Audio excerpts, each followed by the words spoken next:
শিক্ষক কর্মী ছাঁটাই ইস্যুতে বালুরঘাটে বিজেপির বিক্ষোভ মিছিল।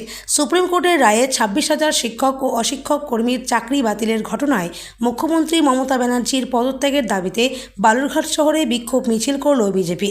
বৃহস্পতিবার বিজেপির দক্ষিণ দিনাজপুর জেলা কমিটির উদ্যোগে এই মিছিল অনুষ্ঠিত হয়। নাট্য মন্দিরের সামনে থেকে শুরু হয়ে মিছিলটি গোটা শহর পরিক্রমা করে জেলা প্রশাসনিক ভবনের সামনে গিয়ে শেষ হয়।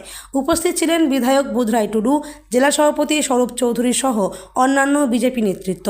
স্বরূপ চৌধুরী বলেন, মমতা ব্যানার্জি ও তার দলের কারণে 26,000 মানুষের চাকরি গেছে। তারই প্রতিবাদে আজকের মিছিল। আমরা মুখ্যমন্ত্রীর পদত্যাগ চাই।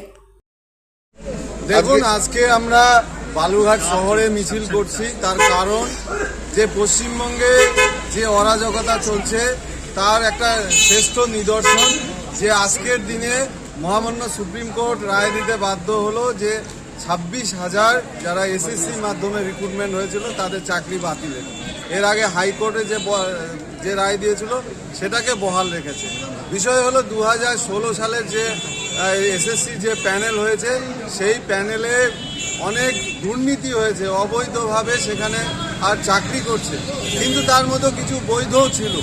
কিন্তু মমতা বন্দ্যোপাধ্যায়ের গড়িমসি এবং জেদ, তার যে অহংকার, কিছু মানুষের এখানে অনেক অসুবিধার সম্মুখীন হলো।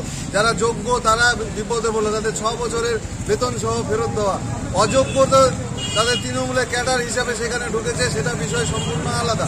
কিন্তু এই যে কিছু মানুষ যে বঞ্চিত হলো, কিছু মানুষ যে চাকরি হারালো, তার পুরো দায় এই রাজ্যের মুখ্যমন্ত্রী। অবিলম্বে এই মুখ্যমন্ত্রীর পদত্যাগ চাই। আর এই কারণে আমরা বালুরঘাট শহরে আজকে বিক্ষোভ মিছিল করছি।